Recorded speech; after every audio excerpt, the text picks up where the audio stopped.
Welcome back, horror fans, to the Weird Kid Horror Show. I am your host, the Weird Kid. A breadcrumb trail, ladies and gentlemen. That's what I've been following, is a breadcrumb trail. Because when I started doing this show, I was fortunate enough to interview a gentleman by the name of Ed Edmonds from Distortions Unlimited and Travel Channel's series, Making Monsters, a show that I absolutely loved and never missed. In the interview, Ed Edmonds mentioned a gentleman by the name of Alan Hops. Now, I didn't know who Alan Hops was. I had to look him up, and I'm glad I did, because he owns Stilt Beast Studios in Texas. He makes props, masks, he does tutorials. He's very, very ingrained in the haunted attraction industry. And during our interview, he mentioned a gentleman by the name of John Denley. Now, I had to look him up because I didn't know. And I found out that John Denley, too, has been fully ingrained in the haunted attraction industry. It's what he does for a living. But not only that, he had started the first horror attraction magazine called Fright Times Magazine, an industry magazine on everything that has to do with haunted attractions. But not only that, he owns a very successful haunted attraction in Salem. I'm not going to tell you the name because I'm going to let him tell you about it. He also runs and builds escape rooms. So anyways, without further ado, I give you John Denley.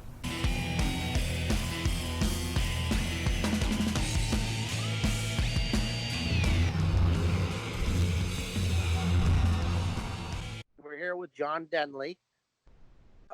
Welcome to the Weird Kid Show. Thank you for doing this. Much. All right, Now, I'm glad to be at the Weird Kid Show. yes, now John Denley, for those who don't know, okay, now this is going to take me a bit because it's a lengthy resume. And stop me if I have something incorrect. You are the CEO of Boneyard Productions International, CEO of Escape Room International, CEO of CreepyVoice.com, founder, president, and CEO of Professor Nightmare Incorporated. Did I forget anything? Oh, there's all kinds of little things in there, but it'd be too long to mention them all. But that's enough to keep me busy. Okay, but I want to back up, though, because there's one thing I didn't mention. Sure. Now, I did an interview. Interesting enough, there's a breadcrumb trail that I've been following. I interviewed a gentleman by the name of Ed Edmonds. Sure. From Distortions Unlimited. One of my very good friends in the industry. Really nice, down to earth guy. Really enjoyed that. Yep. Mentioned a gentleman while we were doing the interview by the name of Alan Hops. Yep, but another great guy who's very clever and then making all of his own crazy masks and costumes. Yep. And I believe he's up at the Dark Hour Haunted House in Texas. Yeah, Dark Hour. Yep. And I labeled him a mad scientist because he thinks outside the box. That's an appropriate title. Yep, yeah. And experiments with all kinds of crazy stuff and everything. But when we were interviewing him, and he was telling me that early on, when he was just a young fellow running around interested in this stuff, he went to, I believe he said it was Chiller Theater. Oh, not sure. theaters, not theater. The Chiller Theater Convention in New Jersey. Yes, in New Jersey. And he said, there's a guy named John Denley at this table at one of the booths of the show, and he had Fright Times magazine. And it said Fright Times magazine, the magazine of the haunted attraction industry. Nice. And it was at that moment where I heard and realized, and it clicked, this is an industry. This is something that I could do for a living. Yeah. And, kind of since then, I've been laser focused on making sure that I can do this for a living. I was the first one to do the industry magazine, followed directly by Haunted Attraction magazine.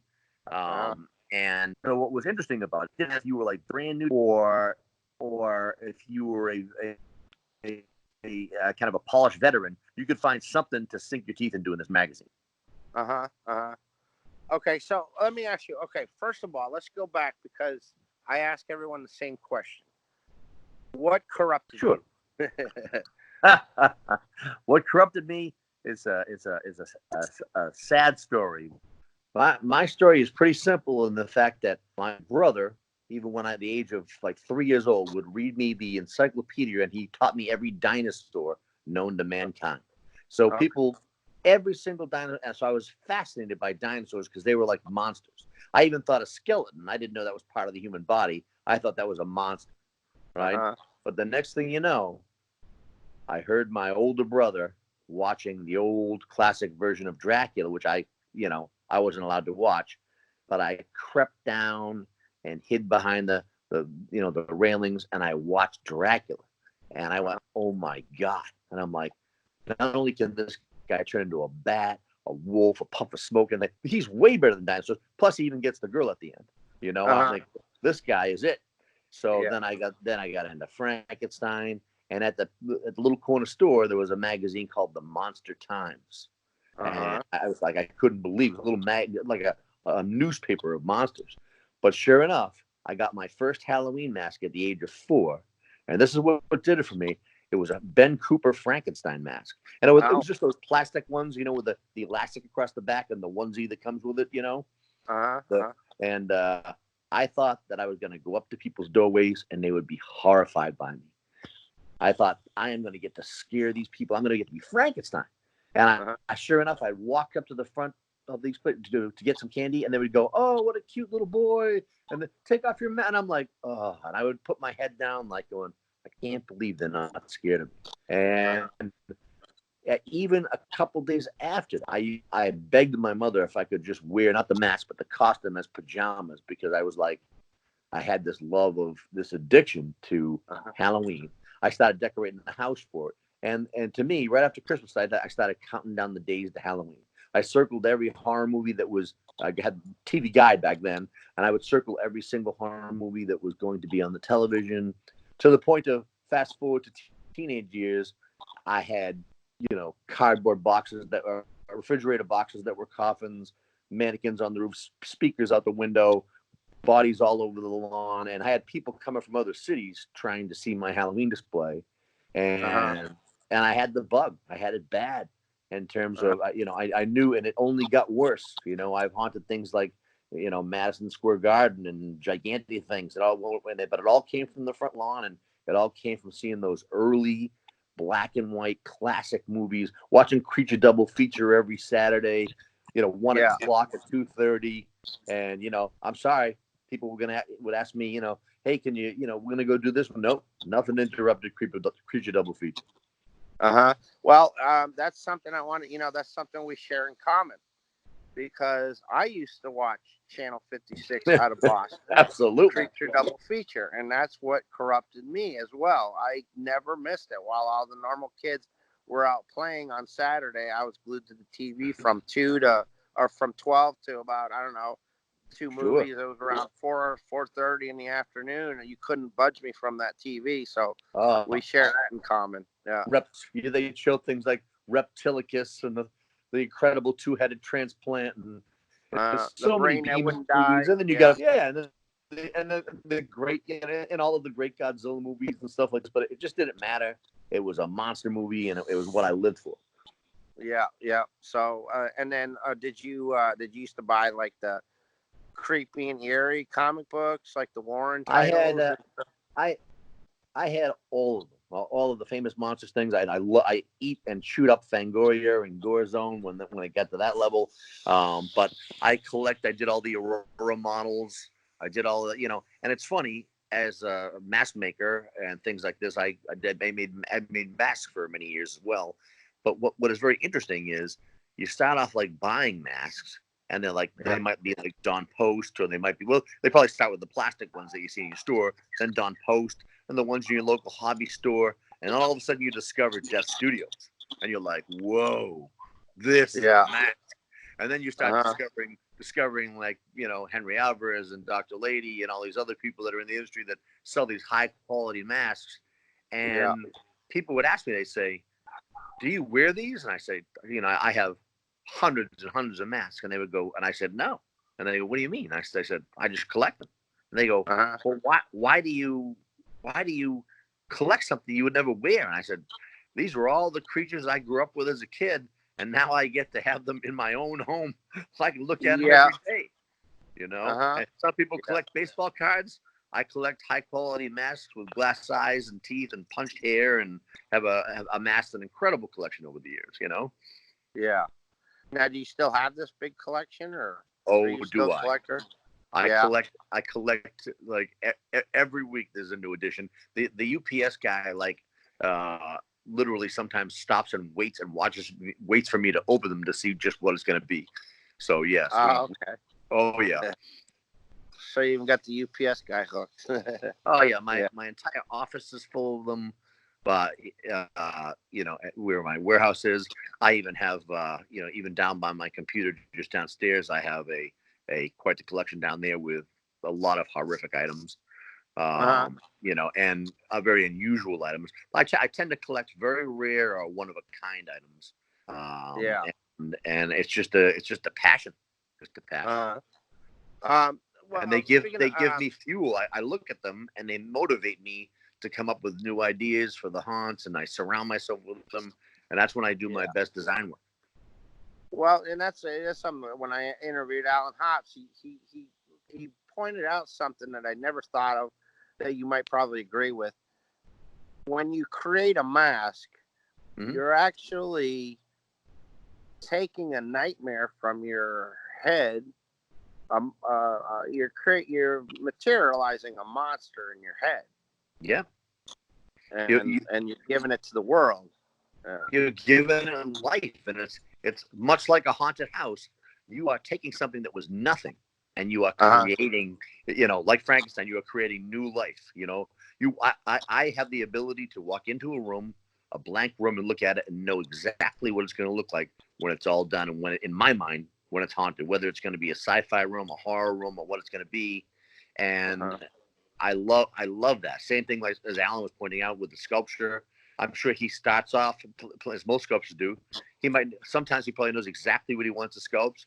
Other times he probably lets his hands and mind just do the wandering, and it comes out into it starts to take form, and all of a sudden he might totally switch directions, and all of a sudden you just go, wow, look at this. But it's so satisfying. Yeah. Now, so you're located in Salem? Salem, Mass is I have my haunted house there. I have some of my escape rooms there. Okay. And I also have a warehouse in Hudson, Mass that I do my production work when somebody orders a haunted house or a few escape rooms, and we have to do all of our production work. We have our crew there, our build out crew, and a tremendous bunch of guys that have been around it as long as I have been, and all have the same illness. That we love what we're doing to a fault. Okay. All right. Now we're going to talk about the escape rooms and all this, but I want to, before we get too far ahead, what was the crossroads? What was the transition? What took place in your life where you turned from being a monster kid, which I like to call it, a collector, somebody who enjoys horror movies and appreciates the art of masks, to somebody who realized this is a path I want to go down for a career? Basically, I was doing them for charities for so many years, and I loved it. And I was working for Honeywell, had a high-tech job, had a high security clearance, doing engineering work, and I was thinking to myself, geez, I'm like, I love doing this. God, I wish I could do it for a living. And I did fundraisers for different zoos and things like this, and for multiple sclerosis and different churches. And sure enough, I went to Salem, Massachusetts. And what was very interesting is I went to the Small Business Committee and all of the Chamber of Commerce, and I talked to everybody I possibly could, and they all told me very adamantly and too adamantly, it'll never work here. It just wouldn't work. Salem, we're too historic. It would never fly. And they told me so much. They seemed like they were trying to talk me out of it a little too hard. So I would just go there and sit down on the different benches and watch where people went. and watch the traffic. And I went down to Pickering Wharf, where I opened up the first one there, and offered the landlord X amount of money. I opened it up, and I thought, well, geez, maybe a couple thousand people in the month of October. Yeah. And when that number was reached in a couple of days, I thought to myself, "Oh my God, I'm in trouble." I had lines around the block. Wow. I just couldn't. I had to hire police detail. I almost couldn't handle it. I was calling in family and friends, begging them, please help me. The next year I had it down to a science, and had the correct staff, and decades later, of course, now I've got it down to it's precision, to the point that we even let people in our haunt. We've moved up to Essex Street, which is a better traffic area, but we even let people pick their own level of scare. So here I was working this, having this haunt, and it grew in popularity very quickly. And I thought to myself, I never really want to go in the confines of a lab and do some repetitive thing when I can make my own worlds. And sure enough, some guy, I was satisfied with actually working both, walked in and he said, I want one of these things. And I said, what do you mean?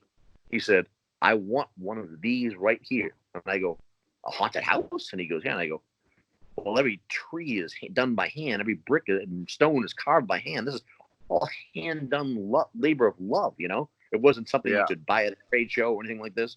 And he offered me a decent amount of money to do one for a theme park. Sure enough, I lost money because I didn't know how to price. I didn't know how to take all that passion and make it a widget. Yeah. Well, two or three haunts later, I had it down, and now we were doing huge productions. And like I said, we've designed them and put them all over the world. We brought the first haunted houses to Hong Kong. They had never celebrated Halloween before. To Ocean Park. We've haunted Madison Square Garden. We've haunted all of these different theme parks, Canopy Lake. So many things, and it just took off like a rocket. And I started putting out information for haunters, the magazine, Fright Time, and forever I've been putting out how to.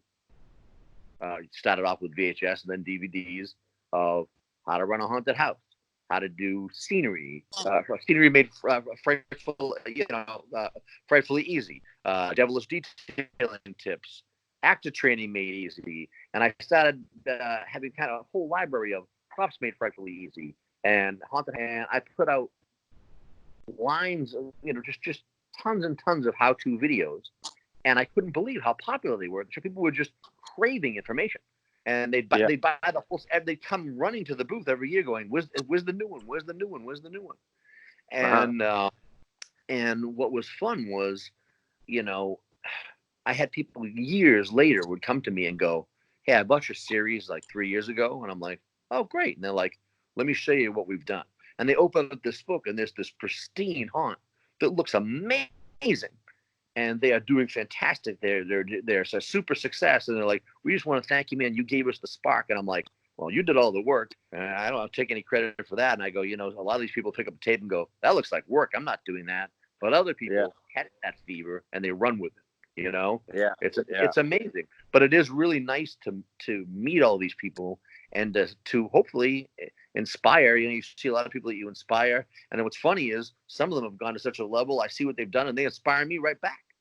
It's very humbling. Yeah, and it is an art form. I mean, there's people that look at horror, the visuals that come with haunted attractions.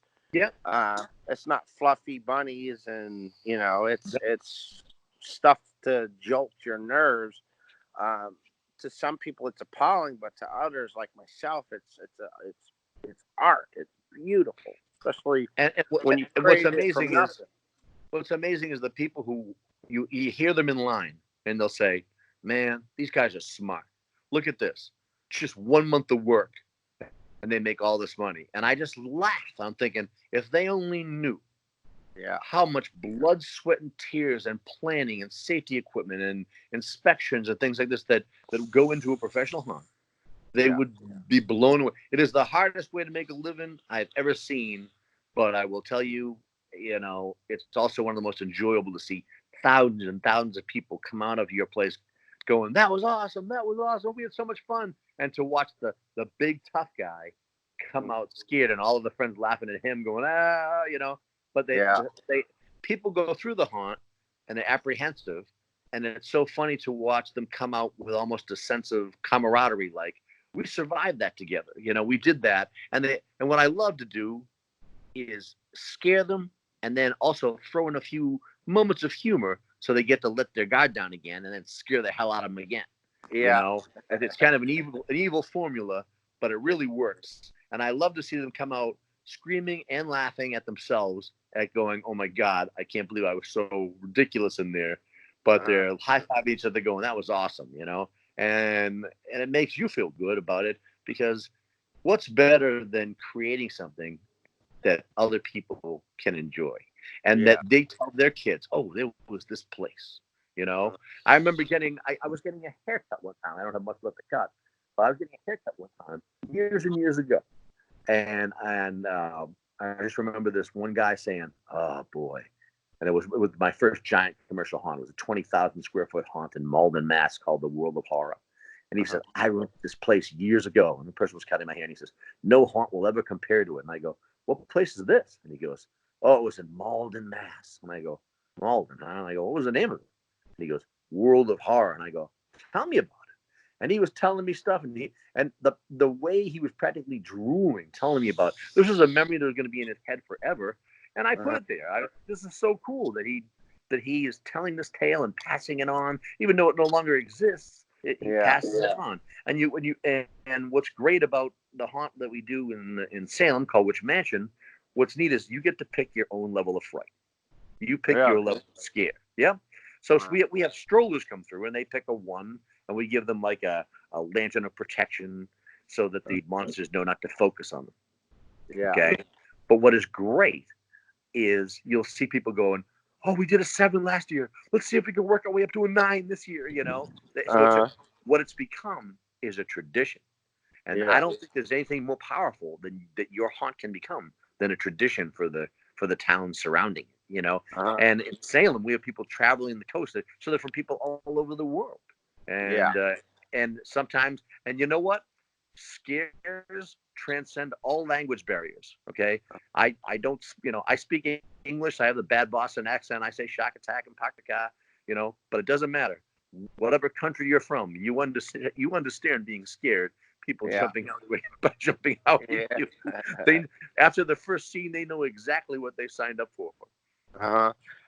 So with like one Halloween night, what would be typically your turnaround as far as traffic's concerned, like the volume of people? Well, we're unlike most haunts in the fact of, let's say that people will say, oh geez, we did 5,000 people or 4,000 people on a day. Okay, my haunt is relatively small, so what I've done is, instead of spending all the advertising money, which I've done mega haunts. I even ran Spooky World for a long time, and another one, House Green Park. So I've done these giant, 165,000 square foot haunts, had hundreds of employees, done all of that. But here, I went to where the people already were and already come. Salem's always going to be packed in the month of October, and still do tours. I'm open even in the summer months. So what we are, most haunts open from 6 p.m. to closing. Right, so they only have those few hours to do the money, but they can put 60 or 70 people on a wagon at a time. I can't do that. I gotta send 10 at a time. So I'm open at 10 a.m. in the morning. So I have to be there from 10 a.m. till midnight, and it takes me that long to do the same amount of people. And so, because my card is, I can put through less people at a time, but I just do longer hours, but I have a much smaller payroll. And so, yes, I look like death after October. My voice is gone. Even though I'm circulating, I probably eat 50 cough drops a day. I've had 5 Red Bulls. six bottles of water, and I can't feel my feet at the end of the day, and I go home. On the drive home, I could still hear the soundtracks in my head, but I wouldn't have it any other way. Yeah. It's par for the course, and it's like going to war. You battle all the unexpected things. Is it going to be great weather? Especially in New England. Is it going to be too cold? Is it going to be this? Is there something politically happening that's going to, or is there a sporting event? That's the big thing. If the Sox are in the playoffs, my attendance is going to be down by about 20%. Yeah. You can bank on that, because no dad, Boston being a sports town, is going to take their dad out to a haunted house when the Sox are in the playoffs. So, me, half the time I'm the only person like rooting against them, going, no, don't make it in the playoffs. Selfishly, I'll be like, it affects my bottom line, even though I do love the Red Sox, Yeah. That's cool. So you're still sculpting? You still make masks and everything, or? Yeah, I not only do I do that, I do a lot of people send me things for. They say, well, geez, this mask is old. Could you refurbish it? It's cracking, so repainting, or they want glass eyes put into it, or just a whole different look to the mask. So I do a lot of refurbishing stuff. Yeah. When I have the time, between the haunting and the escape room stuff right now, it's just been crazy. I mean, we're even doing stuff in the United States Army right now, so it's just grown so tremendously. Oh, wow, that's so awesome. Now, do you sell the masks, or is it usually exclusively for your haunt?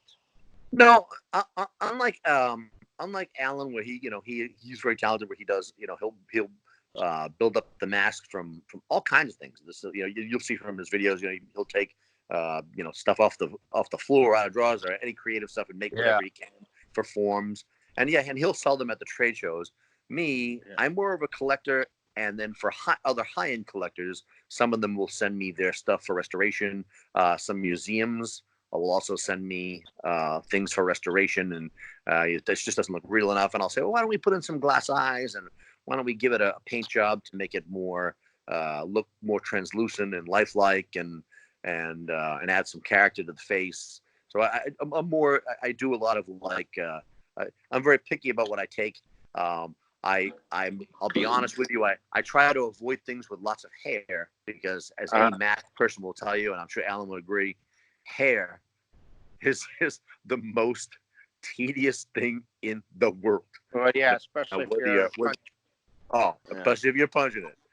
So I love it when they're like, oh, here's this bald Cyclops. Can you fix its teeth? Absolutely. If somebody said, here's this Yeti, I'm like, well, maybe you should call Dr. Lady.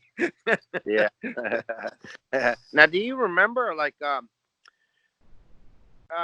well, first of all, you're like a pioneer, like Alan and Ed, all you guys are pioneers in this industry, because when I was the first one. I was the first first haunted vendor at Transworld. All they had costume. It was all a costume show. And here I was this booth with masks and some tapes and things like this in the early 90s. And I was like, and they were like, so what do you sell? And I go, haunted houses. And they were like, you do what? And the costume people felt bad for me. They were coming over going, kid, you're at the wrong convention. This is never going to work. The next year there was like 3 of us. The next year there was like 12 of us. And look how exponentially it's grown. Now there's somebody for every need, whether you want lighting, sound, masks. Look at the growth in silicone masks, costumes, teeth, contact lenses. You want a complete haunt and animation. You can buy anything there now. But it had humble beginnings, and then it grew so big that the costume guy said, geez, we need our own show. Give the haunted guys their own show. So it's when I was putting information out, people were hungry as heck. And I'm still putting information out, but they just couldn't get enough because there wasn't anything else available. Yeah. But were you one of the people that, I guess early on, really, there was very limited resources when you were young and coming up? I know that there was Dick Smith. There was the Dick Smith pamphlet on monster makeup. For makeup, yep. Philip Morris put out a haunted house book. I'm sure are these some of the Everybody's things you got get your it. hands on, and If any haunted tells you he doesn't have that book, he's a liar. yeah. Well, that's so cool. That's so cool. But do you remember what was the first mask you made? Do you remember the first mask you made? Oh, I certainly do. Uh-huh. Matter of fact, I posted pictures of it. I think fairly recently on my Facebook was it was just this mask called Rip, and it was spelled Rip, like RRRRIP, and it was this very sleek-stack looking lizard, almost snake face thing.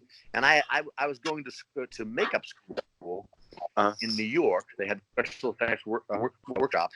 You could you learned how to sculpt, make molds. You learned how to do servos and understructures, fiberglass understructures for all your creatures. And they were getting frustrated with me because I didn't really want to also know, I didn't want to do beauty makeup, and I didn't care about old age progression or regression and things like this. I wanted to make monsters. I was that guy in the class going, "Yeah, I really don't want to do that. I'd really rather make this giant cobra head, with a And so yeah, I remember that mask, and I was so proud of it. And I sold quite a few copies. And it wasn't a mask that was wearable. It was a display mask, which is what I collect. Meaning, a mask to me is useless if it has if the eye holes are cut out, or if it has a split up the back. I wanted I want nice thick display masks that I could either put on a full figure, make a full figure from, or display in a case. If it's floppy and doesn't hold its own form, it's of no use to me. So I'm kind of a hypocritical mask collector, but my masks are more like display busts. And I made this thing absolutely thick as hell. And of course, I was probably losing money for what I would sell them for. But boy, I was very proud of it. I learned about texture stamps, and I also learned, from. It was interesting. They had two instructors there. One showed you like the way of making molds that would probably have you like in California if you were working for one of the big special effects companies. He showed you the by the book method of making the molds. And this other guy showed you. They had another instructor who would show you the way. Jesus Christ! I got 1 hour. I got to mold this thing, and he would show you the shortcut. So between the two of them, they were both very helpful. But God, I drove down to New York every weekend for 2 years. Every weekend for 2 years just to learn the stuff, and it was fantastic. I couldn't stop. Then I'd challenge myself. I'm like, I'm gonna sculpt something, mold it, paint it, hair it, and see if I can get it in one day. Which I don't recommend to everybody. It's really, especially if it's detailed, but but I did it, and it does give you, and it gives you, there's no cheating around it. Alan didn't get to where his craft is by just doing it 2 or 3 times. You're good at it. He's been doing it for a long time, and you learn these tricks along the way. And after so many things, you get better and better and better to the point he probably can. And like me, I can look at something, picture a color scheme, but you get good at it in airbrush by using it over and over forever and making a million mistakes. Like I can't tell you how many masks I'm on the very final thing of shadowing, or maybe even putting the veins at different opacities, and veins and capillaries at different opacities, and all of a sudden the airbrush puts out this tiny blob that goes all over the face, and you go, God damn it, And me, I'm one of those type A people that I can't just go in and fix it. Like me, I want to start from scratch, because I know if I can't fix it and I'm more or less patching it, I want it perfect, So I'll go in and start one from scratch. So, but it's it's trial and error, but it is very satisfying. It really truly is satisfying. Yeah. It's like creating a room in your haunt. When you go in and you create a room in your haunt, like there's one thing that's a true statement no haunt has ever done. You can always look at a room and go, wouldn't it be great if we did this? And then all of a sudden, just when you think it's done, one of your coworkers walks in and goes, wouldn't it be so cool? Imagine if there were barred windows there and there were these hands grabbing the window from behind. and you're like, and when the lightning struck, then you could see the silhouettes of the figures, and you're like, that would be cool, And people will suggest stuff. So no haunt has ever done. But when you nail a scene and it's balanced and people walk in and their jaws drop, that's a satisfying feeling. And it's the same as making a match. It's creating something that wasn't there before. Yeah. So your work is never, ever, ever done. Yeah. Halloween season is never done. It's Halloween 365 days a year. Sure. And it's so funny. You literally, you go through Christmas and you go, okay, I'll give it a little bit of a break. And all of a sudden you get the first couple of emails or flyers from Transworld, and then your heart starts pounding again, and you're like, I can't wait to get back in there and do what I do. Yeah. And the escape room industry is no differently, because you're using the same skill sets. Instead of building a 4,000 square foot attraction with detail, you're building a 300 square foot one, which you can even make a lot more detailed because you have a lot more time to work on a smaller area. But you're using the same exact skill sets. The painting, the shadowing, the texturing, everything. All of your scenery talent. Yeah. Now, speaking of the escape rooms, because I've even, I'm here in Florida. Yep. I see them all over the place now, but yet I know nothing about their history. Who started? Where did these escape rooms start? How did it start? Well, a lot of there's a couple of different stories. I tend to believe the second one. Some will tell you that they started in Asia, and then panned out from there. I believe they started in Europe. Some will tell you that they started in Russia, the early ones, and they were very primitive. They were basically the lock and key types that you basically found the key and got out of the room. People do not really. They're since then the gameplay and the customer have become more sophisticated. So it may have started there and then came over to the States. Probably I would say the industry is probably only what I would call an escape room is probably only like 6 or 7 years old. But there was a company called Five Wits that had the Crypt in Boston, and I remember going to that. Had to be 15 years ago, maybe more, and it was fantastic. And it had challenges like an escape room, but everybody won. It was a person, if you got caught, if you got stuck on something, showed you the way through. So they don't like to be called escape rooms, but these guys have a couple up at Foxborough. They're more like adventures instead of escape rooms. So we have gotten more sophisticated. I just got back from Brussels, the Netherlands, and Germany, putting in escape rooms for the U.S. Army. And they have decided that their rec halls have become incredibly sophisticated with all kinds of virtual reality equipment and indoor soccer fields and all kinds, unbelievable. I was picturing a rec room would just be like a bar and a pool table. Unbelievable. So we're doing it for like NATO and things. So they wanted like the most sophisticated escape rooms possibly, and we were glad to oblige. So we've now done them all over the place. We did the Terminator escape room, which we had to cooperate with the movie company too for what we could and could not do, and I had to write the game from scratch. I did the Bill and Ted's Excellent Escape Room, and which was a blast because I was a fan of both of these movies. Yeah. And since then, owning escape rooms is great because they're all year round. And of course, I've even had a Dracula's Tomb one. Right now, I even have one more about sorcery and things like this. So a lot of haunted houses, even though escape room thing has really panned out for me, it shows no sign of slowing down.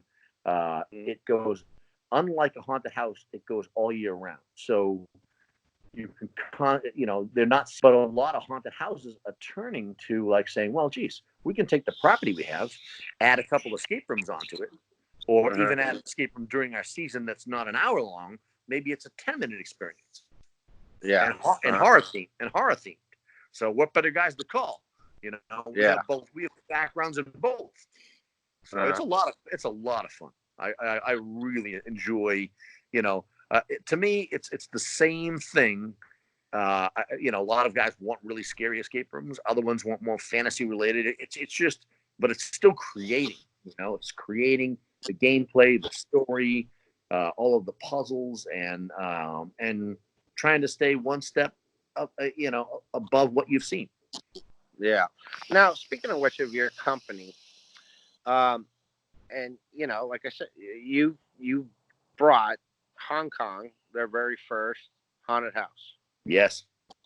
So, and that's profound, and that's quite a feather in the cap.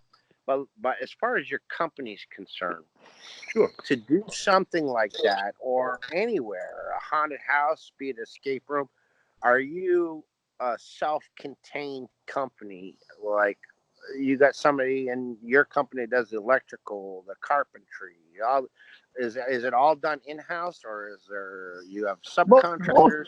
Most of our stuff is done in-house, especially for the haunted part of things. But there will always be subcontractors, like if somebody wants a 3D house or something like this, we might go in and bring in Stuart from Stuartism Design, Stuart Smith, who's a great crazy painter and a wonderful person, and just has got insane talent. Or we'll bring in people that we've worked with before, like a massive team. There was one giant kind of famous collaboration, and they just shut it down. But years and years ago, decades ago, there was a place called Dr. Morbid's up in Lake George, and I was sitting there and I was like, let's just see what consultant and what builder really can do what they say they can do. Yeah. So I just was kind of throwing out the idea. So I hired to be part of the crew. I figured, let's just have an all-star cast, which is very unusual. We usually just use our own people. So I brought in John Burton, right? A name that goes way back. I brought in Kevin McCurdy, who's a world-class haunter. I brought in Ricky Dick from Castle of Blood.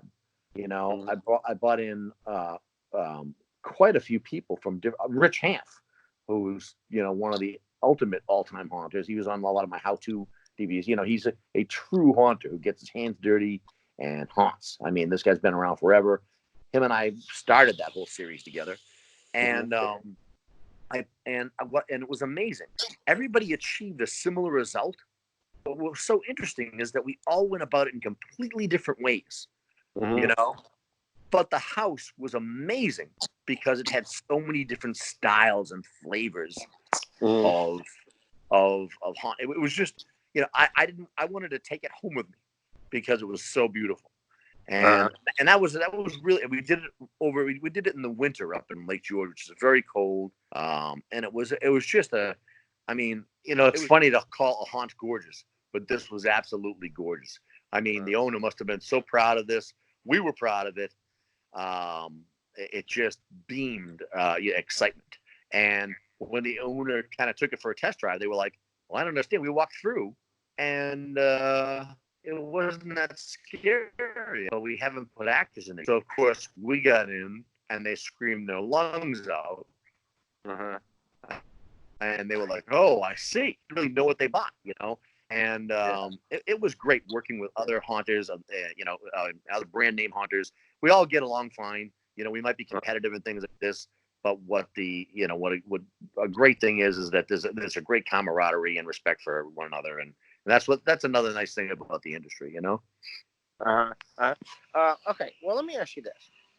Sure. What would you tell somebody like myself? I'm coming late in the game. I've always been an artist. I've always done props. I've always built things. I've done some things, props for films and stuff like that. It's always been my dream to do a year-round hunt, but it kind of got put on the back burner because it's daunting. So what would you tell someone like myself or anyone else that really wants to pursue this as a lifestyle, a career? What would you suggest? Well, I would suggest this is one, any location that you're trying to do. And this is where most people make the mistake. One, you look at zoning and make sure you have the proper zoning. Two, and here's the biggie, right? The building or buildings that you're looking at, you make sure that they have sprinklers, Make sure they have lit exit signs. Make sure, choose one that already has these factors already in play. Maybe pull stations near the doors, because to do sprinklers retroactively, it's a huge job. Also, make sure the place has plenty of parking and room for expansion. Right? It's visibility. And my rule, that I always say at my lectures is try to choose a spot that's 1 mile or less from an interstate ramp. You want accessibility and you want it easy to find. And the biggest thing is so much is in the name. Now, if I choose something like, the 12 layers of hell, okay, well, that might be cool.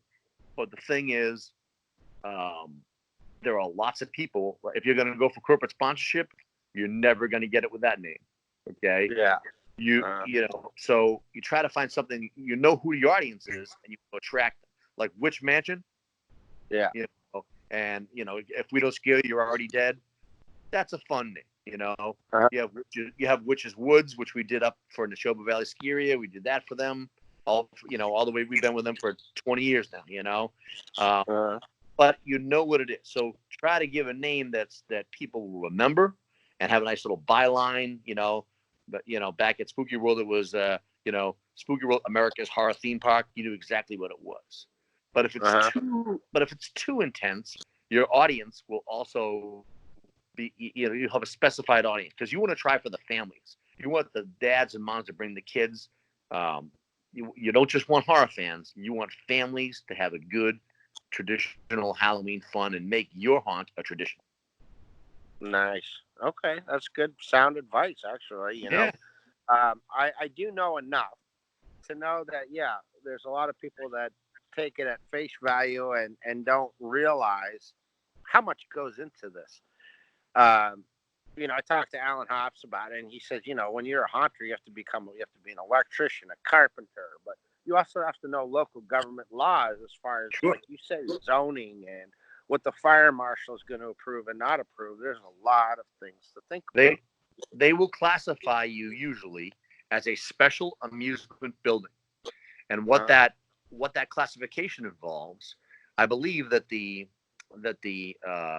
quote goes something like this: Special amusement building code is any building used for the purposes of amusement or education, where the path of egress is not readily available or blocked by means of path, lighting, sound effects, special effects, fog, what have you, is classified as a special amusement building and must have sprinklers, lit exit signs, fire extinguishers, be treated with a Class A fire retardant, and have, most importantly, on a manned or woman station, right, usually at the front desk or anything like this, they must be able to hit a button, and that button, that kill switch there, shuts off all the special effect lighting and sound and turns on the overhead lights in case they need to get a stretcher in there. And that is those are the qualifications, or part of them, of the special amusement building. And I hear so many people that have hired me as consultants, and they come out and they say, "Oh, my brother-in-law knows the fire marshal,"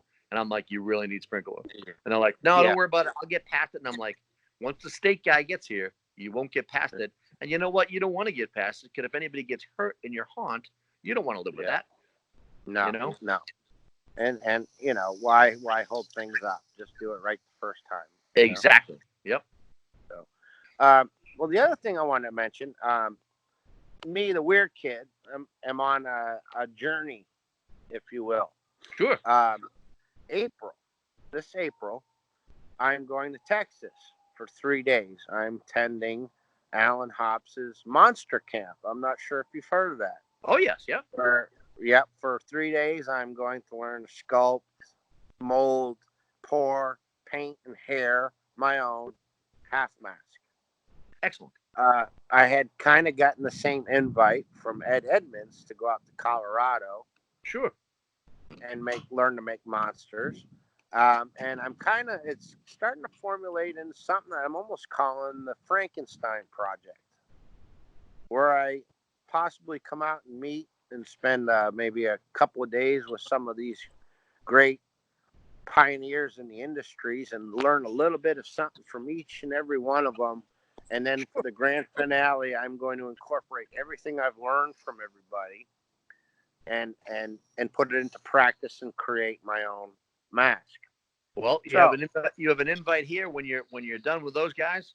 Come down. I'll open up. We'll meet in Salem, and I'll open up the haunt for you, and I can show you behind the scenes of what works and what doesn't.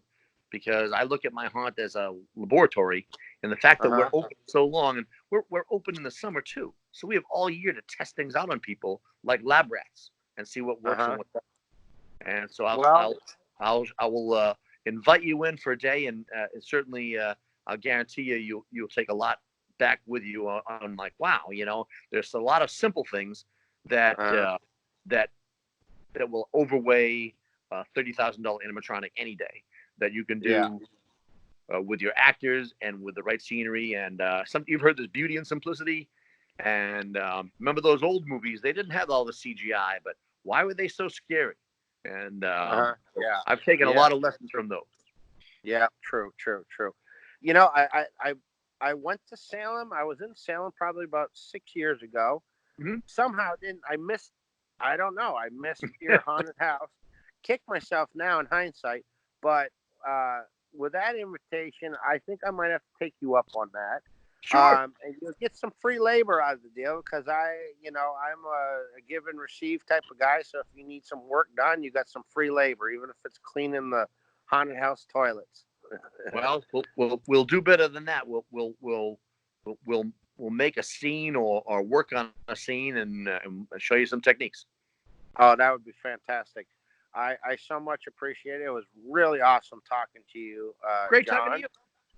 Yep, and real quick, I'm going to provide links to all these, the Boneyard Productions and everything. But is there anything else that's not been mentioned you'd like to plug or?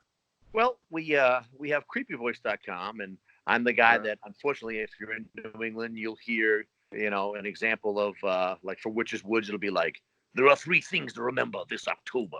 Never fall asleep in Dracula's castle. Don't dream about Freddy. And never come alone to Witches Woods, New England's premier screen park. So I do tons of commercials for and voiceovers for animations for theme parks and haunted houses all over the place. So even museums and things like that. So we have a quick turnaround, and I probably do about 22 different accents and over 50 different voices. So nice. That's another fun aspect of this whole adventure. Great. It's been wonderful. I've really enjoyed this conversation, this interview Me as well. Absolutely. Yeah, I'd like to check back with you. I don't know, down the road we check back, see where you're at, what's going on, and yeah. And like I said, I'm going to provide links for everybody. I'm encourage everybody to go check out everything, your pages and your websites and everything. And then, of course, when they're in Salem, they need to come to your attraction. Yeah, come on, see us at Witch Mansion and Escape Room Salem, and we'll be glad to scare the yell out of you. All right. Thank you so much, John. All right, happy hauntings. Yeah, you too. Take care. Thank you. Bye-bye.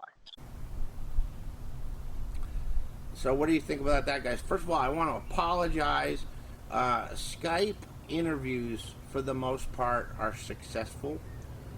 In this case, there was a bad connection, but I decided to go with it anyways because I've been in contact with John, and he's agreed to come back on the show.